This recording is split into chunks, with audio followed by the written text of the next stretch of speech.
আসসালামু আলাইকুম প্রিয় বন্ধুরা, কেমন আছেন সবাই? আজকের ভিডিওতে আমরা দুবাইয়ের ট্যাক্সি ভিসা সম্পর্কিত বেশ কিছু গুরুত্বপূর্ণ ইনফরমেশন আপনাদেরকে দিব। আমাদেরকে অনেকেই দুবাইয়ের বিভিন্ন টাইপের ভিসা বিষয় নিয়ে কিন্তু আমাদের কাছে জানতে চাচ্ছেন, তো আমরা কিন্তু স্টেপ বাই স্টেপ আপনাদের অথেন্টিক তথ্যগুলো কিন্তু আপনাদেরকে দেওয়ার চেষ্টা করছি। তো আজকে মূলত আমরা কথা বলবো দুবাইয়ের ট্যাক্সি ভিসা নিয়ে। বাংলাদেশ থেকে যারা এখন দুবাইয়ে আপনারা এই ট্যাক্সি ভিসা নিয়ে যেতে চাচ্ছেন, অবশ্যই ভিডিওটি স্কিপ না করে আপনারা শেষ পর্যন্ত দেখবেন।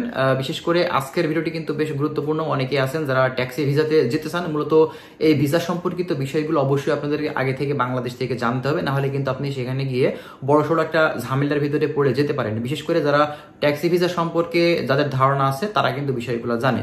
তো যাই হোক, আমরা বেশি কথা না বলে আমরা মেন যে ভিডিও আমরা সেদিকে ফোকাস করি। আচ্ছা, প্রথমত আপনাদেরকে বলি যে বর্তমানে এখন ট্যাক্সি ভিসা খোলা আছে কিনা। আপনি শিওর থাকুন, বর্তমানে এখন কিন্তু ট্যাক্সি ভিসা খোলা আছে।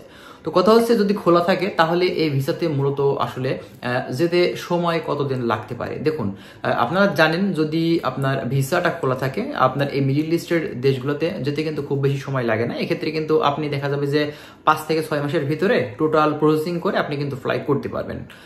তবে এখন কথা হচ্ছে, আপনার এই যে ট্যাক্সি যে ভিসাতে আপনি সেখানে যাচ্ছেন, তো আপনি কি সেখানে যাবার পরে আপনি আমরা যেমন অন্যান্য কাজে যাই, অন্যান্য কাজে যাবার পরে সেখান থেকে যেমনটা ধরুন পরের মাস থেকে আমরা কিন্তু স্যালারি কিন্তু পেতে পারি, ঠিক আছে। কিন্তু আপনি যদি এই ট্যাক্সি ভিসাতে যান, এক্ষেত্রে কিন্তু আপনি সেখানে পরের মাস থেকে আপনি ইনকাম করতে পারবেন না, কারণ সেখানে যাওয়ার পরে অনেক ধাপ আছে। সেই ধাপগুলো আপনাকে পার করে তারপরেই কিন্তু আপনি যে ট্যাক্সি পাবেন, সেটা আপনার কিন্তু একটা সময়ের ব্যাপার। তো সেটা কত সময় লাগতে পারে সেটা নিয়েও কিছু বলি।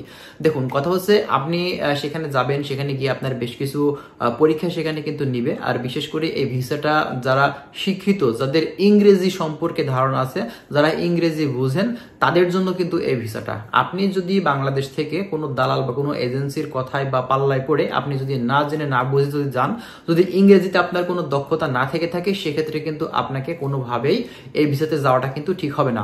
অবশ্যই আপনি সেখানে যদি একজন শিক্ষিত ব্যক্তি হয়ে থাকেন তাহলে কিন্তু আপনি যেতে পারেন। তবে দেখুন, এখানে অনেক কিছু বিষয় আছে, সেগুলো বিষয়ে কথা বলি, তাহলে কিন্তু আপনারা বিস্তারিত বুঝতে পারবেন।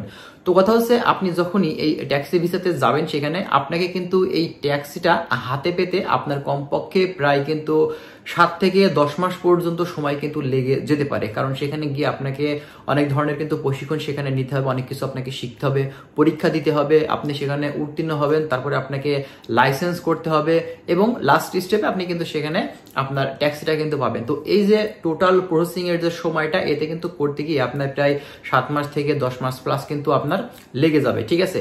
এখন কথা হলো, আমরা অন্যান্য কাজগুলোতে যেমনটা গিয়ে পরের মাস থেকে ইনকাম করতে পারি, তবে এখানে কিন্তু আপনি পরের মাস থেকে ইনকাম করতে পারবেন না। আরো আপনার বাংলাদেশ থেকে টাকা নিয়ে মূলত আপনাকে কিন্তু প্রতি মাসে সেখানে থাকার জন্য, খাবার জন্য এগুলা কিন্তু আপনাকে পে করতে হবে। আর মূলত বিভিন্ন এজেন্সি বা দালাল এখন হয়তো অনেকেরই এইসব কথাবার্তাগুলো আপনাকে নাও বলতে পারে। আপনার সেখান থেকে পাঠানোর জন্য অনেকেই অতি উৎসাহী আছেন যে আমি বর্তমানে এখন দুবাইয়ে যে ভিসা খোলা আছে আমি সেই ভিসাতে চলে যাব, কিন্তু পরবর্তীতে সেখানে যাবার পরে আপনি যদি এই বিষয়গুলো না জেনে যান, তাহলে কিন্তু বড়সড় বিপদে আপনি কিন্তু পড়তে পারেন, ঠিক আছে।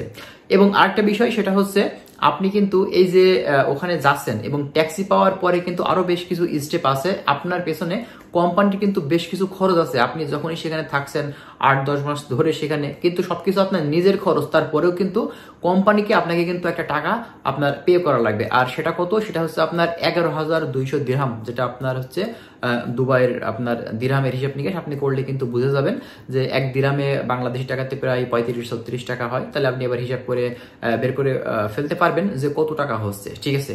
তো বুঝতে পারছেন, এই টাকাটা আপনি যে কোম্পানি থেকে যখন ট্যাক্সি পাবেন, আপনি যখন ট্যাক্সিটা চালাবেন, মূলত ওই টাইমের আপনার 6 মাস পর থেকে আপনার এই টাকাটা কিন্তু প্রতি মাস থেকে তারা কিন্তু কাট করা শুরু করবে। এবং আপনার দেখা যাবে যে রাস্তাঘাটে কোনো জায়গাতে যদি কোনো আপনার হচ্ছে জরিমানা হয়ে থাকে, বা আপনি যদি কোনো ভুল করে থাকেন, এক্ষেত্রে সেখানকার যে জরিমানাগুলো সেগুলোও কিন্তু আপনার ওই টাকার সাথে যোগ হয়ে যাবে। এখন কথা হলো, আপনি যদি এই টাকাগুলো একবারে আপনি যদি তাদেরকে দিয়ে দিতে পারেন, এক্ষেত্রে কিন্তু আপনি তাদের কাছ থেকে আপনি বেরিয়ে আসতে পারবেন। অন্যথায় আপনি কিন্তু তাদের কাছ থেকে বেরিয়ে আসতে পারবেন না যতক্ষণ না পর্যন্ত আপনারা এই টাকাটা তাদেরকে পরিশোধ করবেন, ঠিক আছে।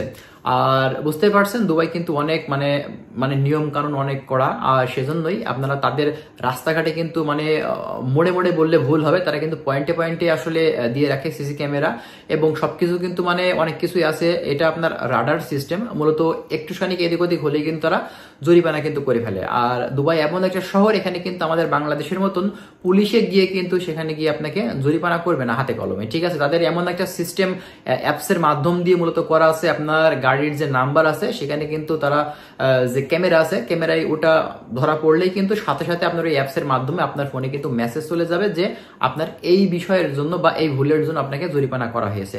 আর এই জরিমানাটা মূলত আপনার যে কোম্পানিতে আপনি গেছেন ওই কোম্পানির যে খরচটা, ওই যে আপনাদেরকে বললাম যে 11,000 দিরহাম আপনাকে দেয়া লাগবে, তো ওই টাকার সাথে কিন্তু ওটা যুক্ত হয়ে যাবে, এবং আপনি ওই টাকাগুলো যতদিন না পর্যন্ত দিতে পারবেন ততদিন পর্যন্ত আপনি ওই কোম্পানি থেকে কিন্তু বেরোতে পারবেন না। এজন্য যারা এই ট্যাক্সি ভিসাতে যেতে চাচ্ছেন বা আপনারা বাংলাদেশ থেকে এখন দুবাইতে ঢুকতে চাচ্ছেন, অবশ্যই এই ভিসা সম্পর্কে আগে থেকে জেনে বুঝে সার্বিক দিক বিবেচনা করে তারপরে কিন্তু যাবেন। আর সব থেকে প্রথম যে বিষয়টা সেটা হচ্ছে অবশ্যই আপনাকে কিন্তু শিক্ষিত পার্সন হতে হবে, তাছাড়া কিন্তু আপনি এই ভিসাতে গিয়ে সেখানে মূলত এখানে আপনার প্রশিক্ষণ নেওয়া বা বিস্তারিত যে বিষয় আছে এগুলো কিন্তু আপনি করতে পারবেন না। আর শিক্ষিত হলেই যে সমস্যা হবে না তাও কিন্তু না, এগুলো কিন্তু বড়সড় একটা সমস্যা, বা এটা আমাদের জন্য বড়সড় একটা আমি বলবো যে স্ক্যামই বলা চলে, ঠিক আছে। কারণ এগুলা মানে সম্পূর্ণ প্রসেসিং করতে হলে, টাকাগুলা পরিশোধ করতে হলে অনেক সময়ের ব্যাপার স্যাপার এখানে, ঠিক আছে। এটা হচ্ছে মূলত কথা।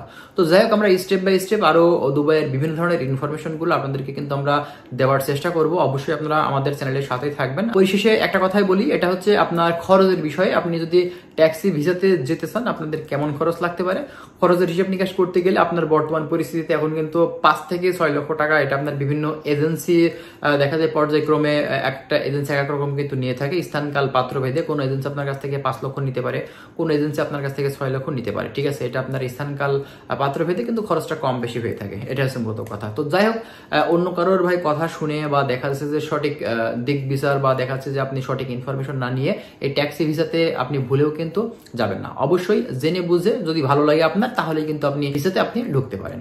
তো ভালো থাকবেন সবাই, আশা করছি বিষয়গুলো আপনারা কিন্তু বুঝতে পারছেন। আর যদি কোনো কিছু আপনাদের জানার থাকে আপনারা কমেন্ট করতে পারেন, আমরা চেষ্টা করবো আর অনেক ধরনের ইনফরমেশন গুলো আপনাদেরকে দেওয়ার। তো ভালো থাকবেন সবাই, আল্লাহ হাফেজ।